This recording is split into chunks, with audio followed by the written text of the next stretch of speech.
Deion Sanders Jr. fights tears at Brown's big Shedeur Sanders reveal after Kevin Stefanski's disrespect. They really thought we wouldn't notice, huh? It's been almost a month since Shedeur Sanders got drafted. Yeah, slid all the way to the 5th round like he stole somebody's scholarship. And just when you thought the Cleveland Browns couldn't play it any grimier, they did Shedeur dirty all over again. His draft drop was already a slap. But the Browns? Oh, they loaded that hand up, pulled it back, and disrespected this man's brand right to his face.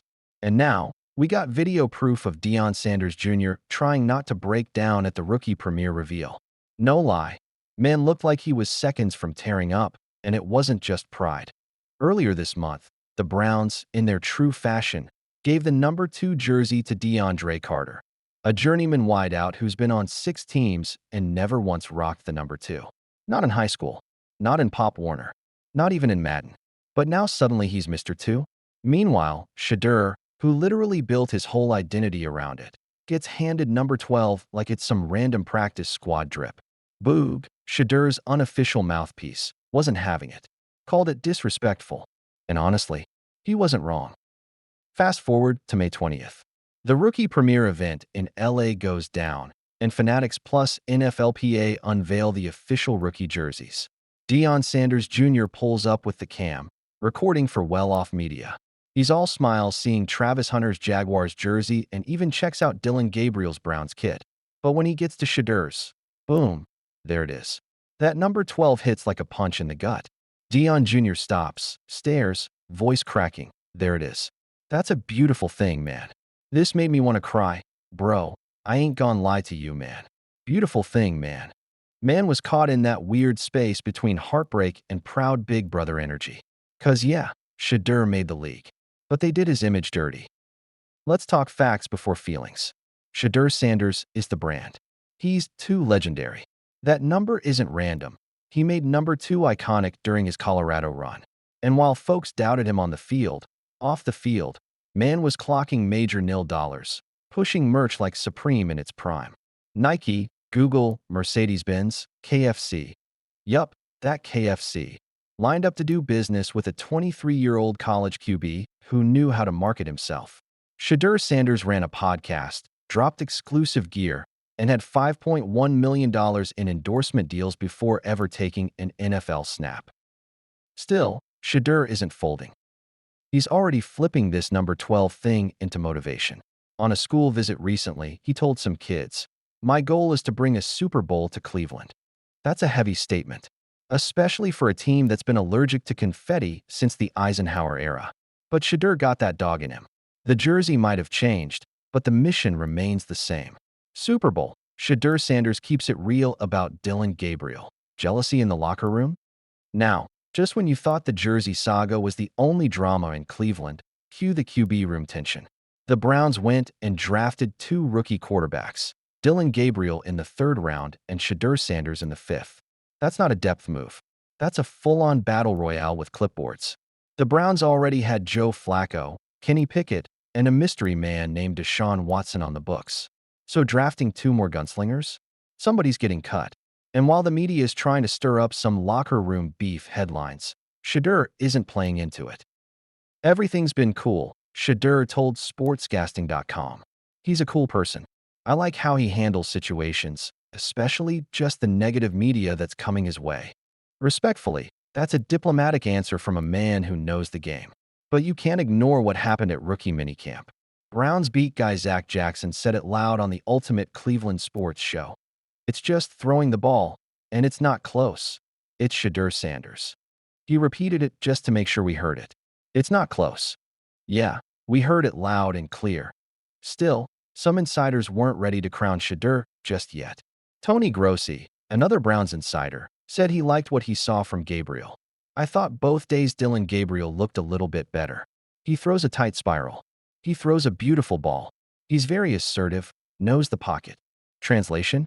It's a real duel going down behind the scenes. But here's where it gets even more spicy. Shedeur's already inked a 4-year, $4.6 million deal. Gabriel? Still unsigned. So while Dillon's ball might be prettier, Shedeur's already got the bag secured. That's leverage. Yet despite the heat, Shedeur is keeping it chill. We're truly cool. he said about Gabriel.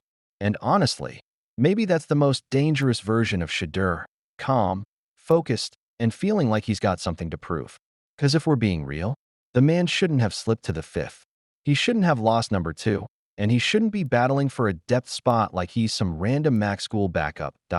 While the media tries to stir up jealousy angles, don't get it twisted. Shedeur isn't in his feelings, he's in his bag. But somebody's got to go from that QB room by August. Shedeur Sanders' deadline set for Browns after QB trade stance confirmed. No one arguably has had more bad luck when it comes to the quarterbacks than the Cleveland Browns. Since their reinstatement in 1999, their QB room has seen 40 different starting signal callers. And then, the 2024 season became a definitive lesson. After Deshaun Watson tore his Achilles in Week 7 against the Cincinnati Bengals, neither Dorian Thompson-Robinson nor Jameis Winston could really leave a mark, turning the season into a complete nightmare under center. Fast forward to the 2025 offseason. HC Kevin Stefanski knew his assignment. Don't just tread water with some average QB play, but find a true difference maker. But as it turns out, they didn't just find 1 or 2, they found 5. The Browns first traded Thompson-Robinson and a 5th-round pick to acquire Kenny Pickett, who brings 4 years of experience. With Watson on the physically unable to perform (PUP) list, his return this season is likely a big no. They then sent Watson to the Giants and re-signed Joe Flacco. With the 94th overall pick in the 2025 NFL drafts, the Browns brought in Dillon Gabriel to add to their intriguing QB room. Then, surprising everyone, they also welcomed Shedeur Sanders in the 5th round. And what Kevin now has is a huge dilemma. 2 vets in Joe Flacco and Kenny Pickett. 2 rookies in Shedeur Sanders and Dillon Gabriel. And the question, what would the lineup look like? Many have already named Joe as the best QB1 option entering Week 1. Some are betting on Pickett too. But as the optimistic HC mentioned recently, we have some young guys on the roster, older guys on the roster, and they're all going to compete. However, with 4 potential QBs taking turns, how will he even give them all enough reps to study their work? On top of that, Kevin and the Browns just got an ultimatum. Appearing on the Rich Eisen show, Albert Breer shed some light on where things might be headed for the Browns. When guest host Susie Schuster asked him, "How does this all sort out in Cleveland with all the quarterbacks?" Breer has certainly thought about that sticky situation for Kevin.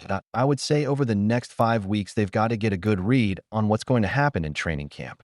Normally, most teams will tell you like the stuff in spring minicamp is about education, getting the players up to speed, what they're going to have to do, installing systems, and all that different stuff. Then the summer is about competition. But where they are right now, Susie, I think they have to at least get a read on where they're going to become the end of July. So what that does mean? Well, that means you've got 2 veteran quarterbacks. Is there a gap between Joe Flacco and Kenny Pickett? You have 2 rookie quarterbacks. Is there a gap between Shedeur Sanders and Dillon Gabriel? Do either Gabriel or Sanders look like, forget about starting, do either of them look like they're going to be prepared enough to be a backup, that where maybe you save the roster spot by cutting one of the veterans at the end of the training camp? I think you have to start to ask all those questions now rather than at the end of July. I just don't think there's enough reps to go around when you get in the summer based on the rules the way they are now and the fact that there's going to be 10 other guys in that huddle that you have to get ready to play a season. Running like this quarterback derby with 4 different guys and not knowing who you're going to have back there, that doesn't do service to the other 10 guys in the huddle that have to go out there in September, October, November, and perform at the highest level they can. Flacco, who has been in the NFL for 18 seasons now, does bring some promise. In fact, he was probably brought in to play at the primary position. He proved himself back in 2023 with the team, but he is also turnover prone. As for Pickett, who is still quite young, he needs to show that he truly belongs in the primary or even as a backup given that his years in the league have not been that impressive. Gabriel pulled up into the early rounds of the draft with his pre-draft actions that were more than impressive. But when you talk about his work, it's no hard to see that Sanders comes out ahead. Shedeur Sanders, who's probably looking to get a shot at the starting QB role after his draft slide, might want to buckle up. Because the way the Browns are evaluating their QB room, letting all 4 compete, he better stand out. And with Breer also suggesting that Kevin just might let a veteran out before the roster cutdown date on August 27th, the urgency is certainly high. And that brings us to the next layer of this crowded QB situation. What happens once the Browns do figure out their pecking order? Making room. Browns QB dilemma. Shedeur Sanders and Dillon Gabriel's competition to be the starting QB kicked off on the very first day of rookie minicamp. Both Dillon Gabriel and Shedeur Sanders looked really good in 3 days of practice. They both made some really good throws, Browns announcer Andrew Siciliano said. But the truth is, only one of them can be the starting QB, that too, when it happens. Another truth is that the team might have to let go of one quarterback. Franchises rarely go into the regular season with 4 QBs on their 53-man roster. For now, the Browns front office has denied any plans to trade any of their quarterbacks, and they will be holding 2 passing practice sessions during their team activities and minicamp.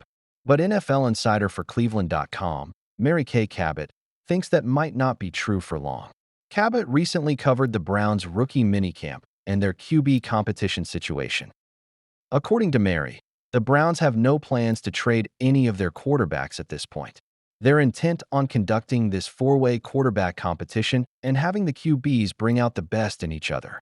By roster cutdown day on August 27th, they will be prepared to part with at least one of the quarterbacks.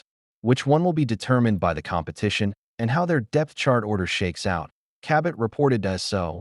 Once Stefanski and the coaching staff figure out their starting QB, backup, and emergency QB, they might trade the one left out.